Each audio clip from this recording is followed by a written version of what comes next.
প্রিয় এসএসসি শিক্ষার্থীরা, আশা করছি তোমরা ভালো আছো। আজকে তোমাদের একটি গুরুত্বপূর্ণ টপিকস রিঅ্যারেঞ্জ নিয়ে আলোচনা করব, যেটা নিয়ে তোমরা খুবই দুশ্চিন্তায় আছো। কিভাবে আনসার করবা, এতগুলো রিঅ্যারেঞ্জ কিভাবে মুখস্থ করবা। আমি আজকে এবং কালকে দুটি পর্বে ক্লাসে বিভক্ত করে দেখাবো মুখস্থ করা ছাড়া খুব সহজে কিভাবে তোমরা রিঅ্যারেঞ্জ পরীক্ষায় লিখে আসতে পারো। খেয়াল করো, আমাদের এসএসসি পরীক্ষাগুলোতে সাধারণত 3 ধরনের রিঅ্যারেঞ্জ আসে।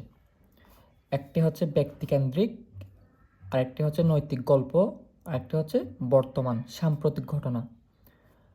দেখো, ব্যক্তিকেন্দ্রিক রিঅ্যারেঞ্জগুলো প্রায় 70% আমাদের পরীক্ষার মধ্যে আসে। নৈতিক গল্প এবং বর্তমান সমসাময়িক ঘটনা নিয়ে আসে 30%। তাহলে সবচেয়ে বেশি যেহেতু ব্যক্তিকেন্দ্রিক রিঅ্যারেঞ্জগুলো আসে, তাহলে আমরা ব্যক্তিকেন্দ্রিক রিঅ্যারেঞ্জটা সলভ করার চেষ্টা করব, কিভাবে মুখস্থ না করে খুব ইজিলি পরীক্ষায় রিঅ্যারেঞ্জ টাচ করতে পারবা। খেয়াল করো, ব্যক্তিকেন্দ্রিক বলতে মহান ব্যক্তিত্বদের নিয়ে রিঅ্যারেঞ্জগুলো থাকে। যেমন ধরো, আমাদের প্রফেট মুহাম্মদ সাল্লাল্লাহু আলাইহি ওয়াসাল্লাম, হযরত ওমর রাদিয়াল্লাহু তাআলা আনহু, আবার হইতে পারে রবার্ট ব্রুচ, জয়নুল আবেদিন, জহির রায়হান, এভাবে বিখ্যাত ব্যক্তিবর্গদের নিয়ে রিঅ্যারেঞ্জগুলো এসে থাকে। তাহলে যদি এরকম ব্যক্তিকেন্দ্রিক রিঅ্যারেঞ্জ আসে পরীক্ষার খাতায়, তোমরা সর্বপ্রথম দেখবা ওনার পরিচয় কোন লাইনে আছে।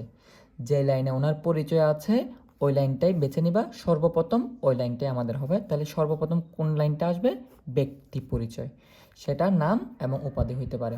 ব্যক্তি পরিচয়ের পরে খেয়াল করবা কি, জন্ম ও বংশ, অর্থাৎ যে ব্যক্তির রিঅ্যারেঞ্জটা আসবে ওনার জন্ম এবং বংশ নিয়ে কোনো লাইন আছে কিনা। যদি থাকে, ব্যক্তি পরিচয়ের পরে তোমরা ওই লাইনটাই বেছে নিবা। এখন আসবে এরপরে কি, ওনার পিতামাতার পরিচয় সম্পর্কে কিছু আছে কিনা। যদি পিতামাতার পরিচয় থাকে ওই লাইনটাই বেছে এ বি সিতে পিতামাতার পরিচয় থাকবে। ঠিক আছে। যদি পিতামাতার পরিচয় না থাকে, তুমি এরপরে খেয়াল করবা শৈশবকাল নিয়ে কোনো কিছু আছে কিনা। যদি শৈশবকাল নিয়ে থাকে, শৈশবকালের লাইনটা লিখবা। শৈশবকালে সাধারণত তিনি কি করতেন, লেখাপড়া কোথায় করছেন, ওই টাইপের কিছু থাকে। অর্থাৎ শৈশবকালে লেখাপড়া সংক্রান্ত কোনো লাইন থাকলে ওটাই হবে এরপর আসবে তার পেশা এবং বিয়ে নিয়ে। তিনি কোন পেশায় নিয়োজিত ছিলেন, তিনি বিবাহ করেছেন, কত সালে করেছেন, কি করেছেন, ওইগুলা। পেশা এবং বিয়ের লাইন থাকলে ওই লাইনটা লেখার পর আসবে তার ডিগ্রি এবং গ্রন্থ, অর্থাৎ যে ব্যক্তিটার কথা উল্লেখ আছে উনি কোনো ডিগ্রি অর্জন করেছেন কিনা, কোনো গ্রন্থ লিখেছেন কিনা, ওই লাইনগুলো থাকলে এরপর লাইন আসবে অর্জিত ডিগ্রি ও গ্রন্থ। এরপর আসবে হচ্ছে তোমার উনি ওই গ্রন্থ নিয়ে বা উনি ওনার লাইফে কোনো পুরস্কার প্রাপ্ত হয়েছেন কিনা। এরপর আসবে তিনি কোনো রোগাক্রান্ত হয়েছেন কিনা, কোনো রোগে আক্রান্ত হয়েছেন কিনা। এরপর আসবে তার মৃত্যুর পর আসবে তার মৃত্যুর পরে তিনি কোনো সম্মাননা পাচ্ছেন কিনা, মূল্যায়ন হচ্ছে কিনা, এ টাইপের। অর্থাৎ মৃত্যু পরবর্তী তার মূল্যায়ন। এভাবে করে লাইন বাই লাইন তুমি রিঅ্যারেঞ্জগুলো সাজাবা। তোমরা চাইলে এটা একটা স্ক্রিনশট নিয়ে নিতে পারো কীভাবে সাজাবো এটা। ঠিক আছে। এরপরে দেখো, আমি এখানে লিখছি, এইসব কৌশল তখনই কাজে আসবে যখন অর্থ সম্পর্কে তোমার হালকা পাতলা কি থাকবে, ধারণা থাকবে। অর্থাৎ রিঅ্যারেঞ্জ করার ক্ষেত্রে সবার প্রথমে জরুরি হচ্ছে অর্থ সম্পর্কে তোমার ধারণা থাকা। যদি অর্থ সম্পর্কে তোমার ধারণা থাকে, তাইলে তুমি খুব সহজে রিঅ্যারেঞ্জগুলো আনসার করতে পারবা। সবার প্রথম কাজ কি, অর্থ সম্পর্কে ধারণা থাকা।